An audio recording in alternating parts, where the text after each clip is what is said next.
ये पूरा मामला उत्तर प्रदेश के कानपुर से शुरू हुआ है, जहां जश्न ईद मिलादुन नबी सल्लल्लाहु अलैहि वसल्लम के मौके पर एक जुलूस निकाला गया और इस जुलूस में एक ट्रैक्टर पर एक पोस्टर लगाया गया, एक बैनर लगाया गया और इस पर आई लव मोहम्मद लिखा हुआ था, जिस पर कुछ लोगों ने एतराज किया। बैनर लगाए जाने के बाद मकामी पुलिस ने कहा जा रहा है कि 25 मुस्लिम नौजवानों के खिलाफ मुकदमा दर्ज कर लिया, FIR दर्ज कर ली गई और इन पर इल्जाम लगा कि इन्होंने आई लव मोहम्मद का बैनर लगाया था, जिससे मजहबी जज्बात को ठेस पहुंची है। और इसी के बाद यह पूरा मामला एक तरह से सोशल मीडिया पर वायरल होने लगा। तेजी से यह पूरा मामला यानी आई लव मोहम्मद एक तरह से सोशल मीडिया पर ट्रेंड करने लगा। देखते ही देखते इसके खिलाफ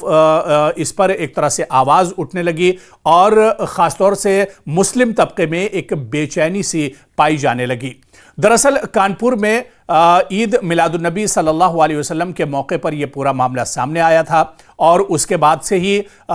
जब 25 नौजवानों के खिलाफ मुकदमा दर्ज किया गया, उन पर FIR दर्ज की गई, उनकी पकड़ धकड़ शुरू हुई। उसके बाद से ही लोगों में एक तशवीश पैदा हो गई कि आखिर यह पूरा मामला क्या है। लेकिन जब यह पूरा मामला रोशनी में आया कि महज आई लव मोहम्मद का बैनर लगाने की वजह से यह कदम इंतजामिया की तरफ से उठाया गया है, 25 मुस्लिम नौजवानों के खिलाफ मुकदमा और FIR दर्ज की गई है। इसके बाद जो मुस्लिम तबका था, मुस्लिम समाज था, उसमें बेचैनी बढ़ने लगी और देखते ही देखते सिर्फ कानपुर नहीं या कानपुर के दूसरे इलाके नहीं बल्कि आसपास के जो अजला है पूरे उत्तर प्रदेश और धीरे धीरे पूरे मुल्क में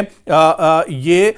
जो खबर थी ये आग की तरह फैलने लगी और I love Mohammed social media पर तेजी से ट्रेंड करने लगा। कुछ इत्तलात कहती हैं कि मामला सिर्फ बैनर लगाने का नहीं रहा बल्कि वाकये के दौरान हिंदू मजहबी पोस्टर्स फाड़ने का वाकया भी शामिल